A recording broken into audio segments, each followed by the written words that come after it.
Imagine sitting silently in the middle of a bustling city. You're dressed in nothing but robes. A crowd gathers. You strike a match and set yourself on fire. You do not scream. You do not move.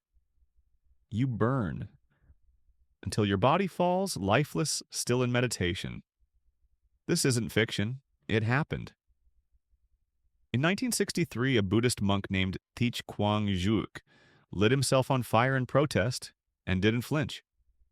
What kind of mind doesn't flinch while burning alive? What kind of training does it take to meet agony with stillness?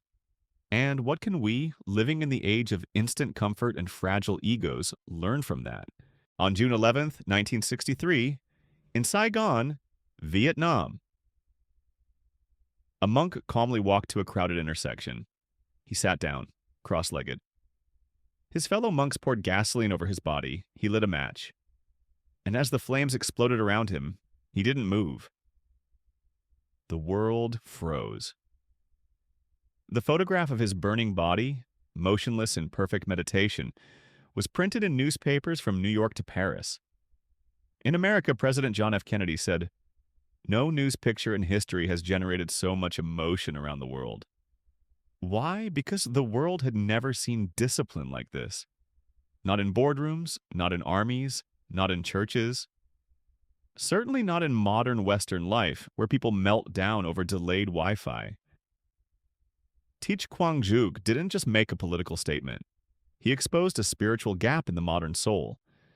In a single act of silence, he said more than any speech ever could. Let's be honest, we're soft. We're raised on follow your feelings and treat yourself. We panic when someone disagrees with us. We call discomfort trauma. We avoid silence like it's torture. We've been told that happiness comes from eliminating pain, but that lie has made us weaker. We avoid conflict. We numb ourselves with distractions. And the moment life hurts, we collapse. We are in many ways the opposite of Thich Quang Đức. He embraced fire to stand for something bigger than himself. We avoid eye contact to protect our ego. He remained still in agony.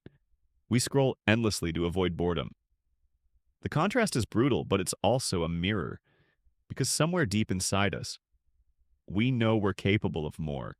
Western minds often rush to explain the monk through Stoicism, and yes, the parallels are real. Marcus Aurelius said, "You have power over your mind, not outside events. Realize this and you will find strength." Epictetus taught that we must prepare for pain, not avoid it. But there's another layer here, a deeper silence, a different kind of mastery. Zen Buddhism and Taoism don't fight the world. They surrender to it. Zen says, let go or be dragged. Taoism says, the softest thing in the world overcomes the hardest. Thich Quang Đức didn't overcome pain by resisting it. He became one with it. He let go of the illusion that the body is the self. He didn't fight the fire. He accepted it, breathed with it, merged with it. And that's what real mastery looks like. No resistance, no ego, no flinching. Power in the West is loud. It dominates, it flexes, it conquers. But real power, the kind that stops time, looks like this. A burning man who doesn't move. No words, no weapons, just complete command over the self. That's not passive, that's terrifyingly strong. It dismantled the idea that power needs to look like violence or noise. It proves something deeper. If you can master yourself, nothing else can master you.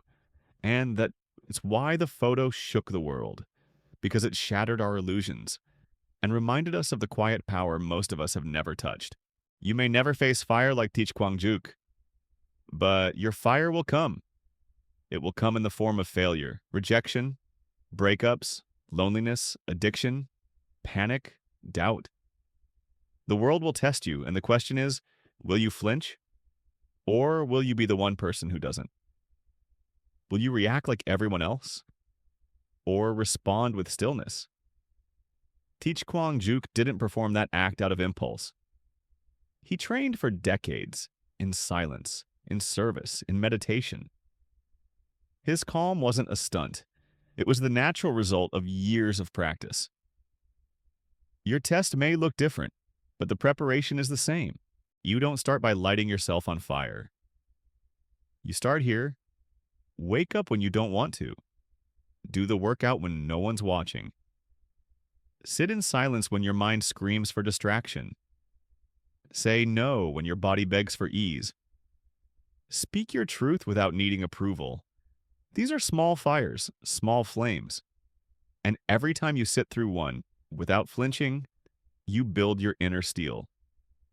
Zen master Takuan Soho wrote, "The mind must always be in the state of flowing, for when it stops anywhere, that means the flow is interrupted, and it is this interruption that is harmful to the well-being of the mind." Your training is to stop freezing, to keep flowing, to stay grounded in the storm, because the fire is not going away. But you can become the kind of person who walks through it, untouched inside. Here's the truth. Stillness is not something you find. It's something you build, moment by moment, choice by choice. You choose stillness over drama, discipline over impulse, silence over noise, meaning over ego. You stop trying to control the world and start mastering the only thing you ever could, yourself. Taoism teaches knowing others is intelligence, knowing yourself is true wisdom, mastering others is strength, mastering yourself is true power. This isn't about self-improvement, it's about self-return. Returning to the part of you that's already whole, already calm, already strong. You just haven't met it in a while. What the monk did wasn't a one-time act of bravery. It was a standard of discipline, clarity, and peace that makes most modern behavior look ridiculous. We scream in traffic. He meditated in flames. We seek validation for our opinions. He died in silence. We live to avoid pain. He used it as a final expression of purpose. He set the bar. Now it's our job to raise ourselves toward it. Your fire is coming. It won't wait until you're ready. So start training now. You don't need perfection. You need preparation. And preparation starts with one hard thing today. So do it. Do the uncomfortable thing. And do it without flinching.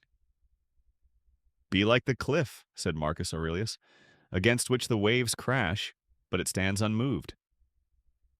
Be that cliff. Be that monk. Because when the fire comes, stillness isn't a luxury. It's your only weapon. If this hit you deeper than the average motivational video, don't let it fade. Subscribe. Because this series isn't about hacks. It's about becoming something rare. Train, prepare, endure. And whatever you do, don't flinch.